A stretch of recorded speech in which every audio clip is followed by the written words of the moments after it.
The Season 1 finale of Pluribus doesn't end with an answer. It ends with a choice and a weapon. Carol looks at Manus, looks at that giant crate in her driveway, and says the line that feels like a door slamming shut. You win, we save the world. Then she drops the last word like it's nothing. Atom bomb. That's the kind of ending that makes you laugh for half a second because it's so absurd, and then the laugh dies in your throat because you remember what show you're watching.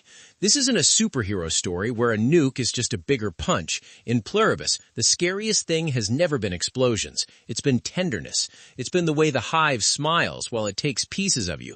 And if you're into spoiler-heavy deep dives that connect the dots, pull out the hidden, wait, that means what details, and make this show feel less like a fever dream, subscribe so you don't miss the Season 2 breakdowns the moment they drop. Because this next chapter looks like it's going to be a war fought with signals, psychology, and the kind of love that can ruin a human being. Now, let's talk Season 2, what the finale actually sets up, what the show's rules are telling us, and what the most likely collisions are. Carol versus the Hive, Manus versus the Signal, and Zosa standing right in the middle like the world's most dangerous comfort blanket.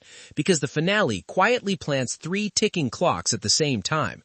Clock 1 is the Hive's timeline. Zosa tells Carol the truth in the cruelest, calmest way. They're getting close to converting her. Not someday, not maybe, soon. 1 to 3 months, give or take.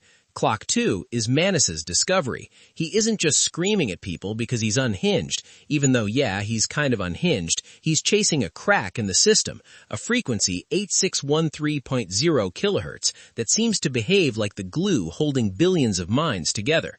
Clock 3 is Carol's heart. She finally got a taste of happiness that felt steady, human, and warm, and then she realized it was sitting on top of a trap door. That trap door has a name, Carol's frozen eggs, and the moment you accept that, Season 2 starts to look less like Carol and Manus' fight the Hive, and more like a brutal race. Can 2 stubborn immune weirdos crack the Hive's signal before the Hive finishes tailoring a conversion method that doesn't need Carol's permission? Here's what's easy to miss if you only think in plot terms. Season 1 is basically Carol being dragged, kicking, and screaming into admitting she wants connection. Not likes it, wants it, needs it. She starts as the most miserable person on Earth. She's sharp, defensive, lonely in that way where you can be surrounded by people and still feel like you're on an island. Then the joining happens and the world becomes a single smiling organism, and somehow Carol is still alone. So when Zosa shows up, it doesn't just feel like surveillance, it feels like relief. It feels like the first person in a dead world who can sit with Carol's grief and not flinch. And because the Hive can't lie, that relief feels safe even when it shouldn't. That's why the finale hits so hard. It forces Carol to learn the most painful lesson possible. The Hive can be honest and still be predatory. The show basically looks you in the eye and says, yeah, they told the truth and it still ruined her. Season 2, if it stays true to that tone, won't just be about saving humanity in the abstract. It'll be about Carol trying to save herself from the one thing she finally wanted, because that thing comes with a syringe hidden behind a hug. There's a line of thought that keeps coming back in the finale. What if the most terrifying villain doesn't hurt you, but loves you so completely that it erases who you are? That idea is not just poetic, it's basically the Hive's entire operating system. The Hive doesn't say, join us or we'll kill you. It says, join us and you'll finally feel okay. It cooks your favorite meal. It sings in your language. It calls you sweetie. It wraps assimilation in comfort like it's a blanket. And the cold open with Kusama-yu proves the shape of the threat, because that scene is horrifying precisely because it's soft. The ceremony looks gentle. It looks consensual. Kusama-yu inhales the vapor, collapses, wakes up smiling, and then the mask drops. The goat runs to her crying and desperate, and Kusama-yu doesn't even look down. She walks away like nothing in her life ever mattered except the shared bliss. That one moment tells us what Season 2 is really going to be about. Not whether the Hive keeps your memories, it clearly does. The question is whether it keeps your attachments, your preferences, your little private meanings, the stuff that makes love feel like love instead of data.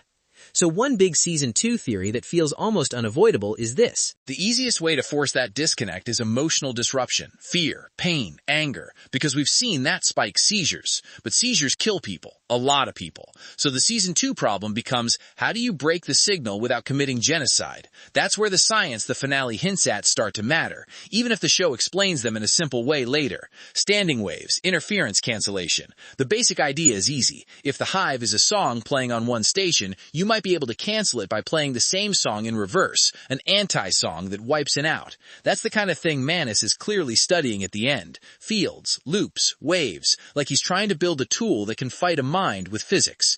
So a strong Season 2 theory is Manus is going to try to build a device that disrupts 8613 kilohertz in a controlled radius, like a jammer for the hive. A small one first, then bigger, then maybe something massive. And if the hive is building a giant transmitter to aim at other worlds, that transmitter could become the biggest jammer opportunity imaginable, either to shut it down, hijack it, or send the signal back into itself, like a feedback loop.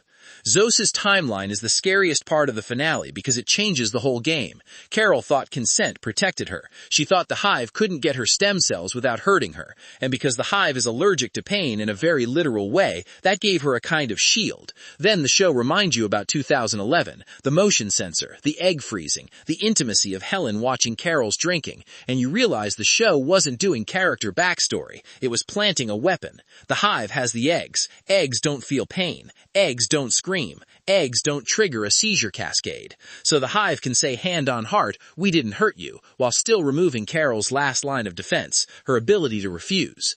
Season 2 is almost certainly going to revolve around how the hive attempts to actually deliver that conversion method. Kusamayu proves they already have an inhalant-based solution for at least one immune person. That means they can deliver it like a gift, a breath, a whiff, a moment. So what do they do with Carol? They can't just jump her in an alley and force a mask on her because the show's whole horror is how civilized the hive is. It wants to keep its self-image as loving, non-violent, and fair, even when it's doing something monstrous. That's why the most likely Season 2 conversion attempt isn't a tackle, it's a trap. Something like isolate her, comfort her, get her exhausted, get her grieving again, get her close to saying yes, and if she won't, engineer a moment where she can't resist. A really plausible theory here is that the hive will try to turn Carol's own habits against her. Carol is going to stop thinking of the hive as people who changed and start thinking of it as a system that uses people. Not because she becomes cruel, but because she finally understands the trap. And that shift is why she goes back to Manus. If you had to pick two people to save the world, you probably wouldn't pick these two. Carol is emotional dynamite. Her grief, her anger, her panic, those spikes literally make the hive glitch and seize. She's dangerous even when she's trying not to be. Manus is conviction without brakes. He's so locked into his mission that collateral damage starts sounding like a rounding error. When he says people are better off dead than joined, you believe him, because he's already living like a man who made peace with extreme choices. But that mismatch is the point. Season 2 is likely going to squeeze them until they either become the best version of each other or blow up in each other's faces. Because Carol is the only thing Manus doesn't have. Empathy for the joint, as still human bodies with still human stories inside them, even if those stories are trapped, even if the person is buried. And Manus is the only thing Carol doesn't have.